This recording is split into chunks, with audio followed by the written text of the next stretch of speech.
Hello viewers, আসসালামু আলাইকুম। কবিরাজ ঘর বিডি চ্যানেলের পক্ষ থেকে আপনাদের প্রত্যেকে আন্তরিক শুভেচ্ছা, অভিনন্দন।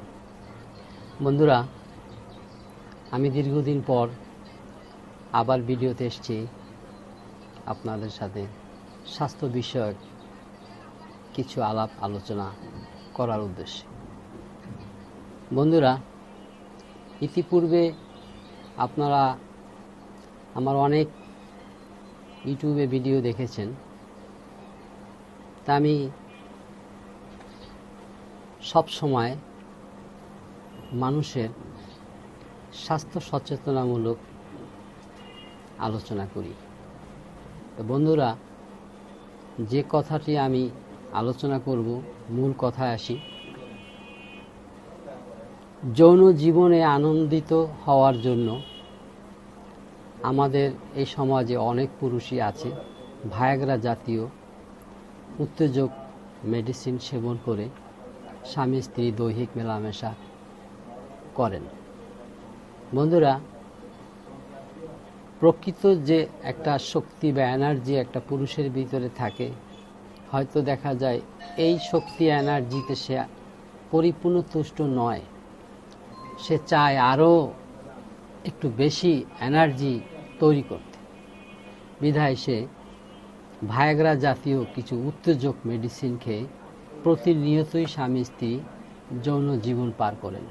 যারা দীর্ঘদিন কোনো রকমের উত্তেজক মেডিসিনের উপরে আসক্ত হয়ে যৌন জীবন পরিচালিত করছেন, একসময় দেখা যায় যে ওই ধরনের উত্তেজক উন্নত মানের কোনো ওষুধ খেয়েও আর কোনো কাজ হয় না, বরঞ্চ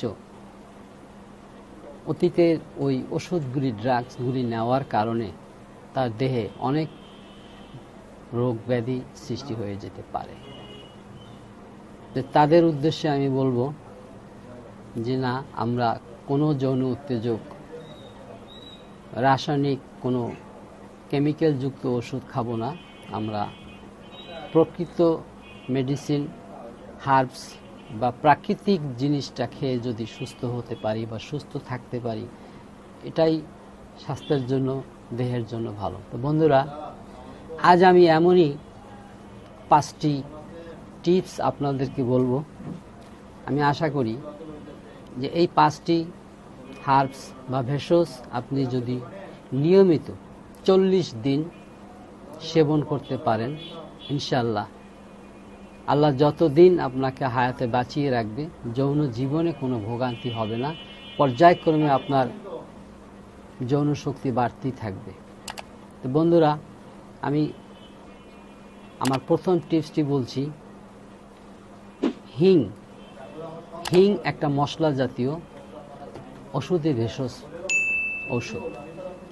এই হিংটি কিন্তু আমাদের পুরুষের যৌন শক্তিকে স্থায়ীভাবে তৈরি করার গুরুত্বপূর্ণ ভূমিকা পালন করে। তো বন্ধুরা, হিং মশলা জাতীয় হলো, হিংকে শোধন করতে হবে। হিং শোধন করা একেবারেই সহজ একটা প্রক্রিয়া। কি করে?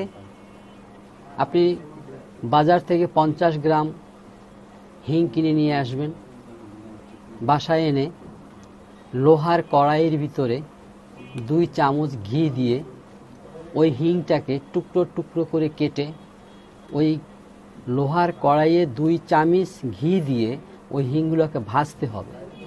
ভাজতে ভাজতে যখন বাদামি ব্রাউন কালার হয়ে যাবে, তখন কড়াইটা নামিয়ে রাখতে হবে এবং ওই ভাজা হিংগুলি যখন হালকা একটু ঠান্ডা হবে, ওই সময় শিল নোড়া বা ব্লেন্ডার দিয়ে গুঁড়ো করে একটা বয়মে আপনি সংরক্ষণ করে রেখে দেন। এরপরে প্রতিদিন সকালবেলা 1 গ্লাস পানির ভিতরে 0.06 গ্রাম অথবা 2 আঙ্গুলে 1 চিমটি 1 গ্লাস পানির ভিতরে দিয়ে প্রতিদিন সকালবেলা আপনি খেয়ে যান। আর এই হিংটা প্রাচীনকাল থেকেই মানুষ মশলা হিসেবে তরকারির সঙ্গেও খেয়ে আসছে, স্যুপের সঙ্গে খেয়ে আসছে, হালিমের সঙ্গে খেয়ে আসছে। এতে তাদের অনেক উপকার হতো। যাই হোক, আপনারা 1 গ্লাস পানি শোধিত 2 আঙ্গুলের 1 চিমটি অথবা 0.06 গ্রাম হিং প্রতিদিন সকালে নাস্তার পরে 1 গ্লাস পানির সঙ্গে মিশিয়ে খান। 2 নম্বর, সাজনে ডাঁটা। সাজনে ডাঁটা যাদের ইরেকটাইল ডিসফাংশন অর্থাৎ লিঙ্গের উত্থানজনিত সমস্যা, প্রতিদিনের তরকারির সঙ্গে সাজনে ডাঁটা রাখুন এবং আপনি এটা খান, দেখবেন ইনশাল্লাহ লিঙ্গের উত্থানজনিত সমস্যাটা আপনার ধীরে ধীরে ভালো হয়ে যাবে।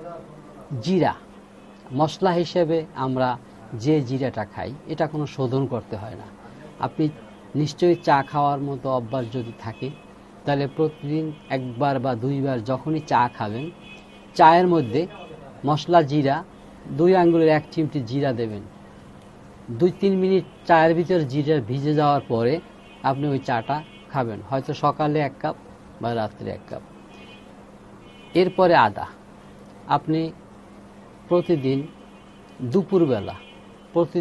দুপুরবেলা ভাত খাওয়ার পরে 1 টুকরা কাঁচা আদা একটু লবণের সঙ্গে মেখে চাবিয়ে চাবিয়ে খেতে পারেন, এতেও আপনি যথেষ্ট উপকৃত হবেন।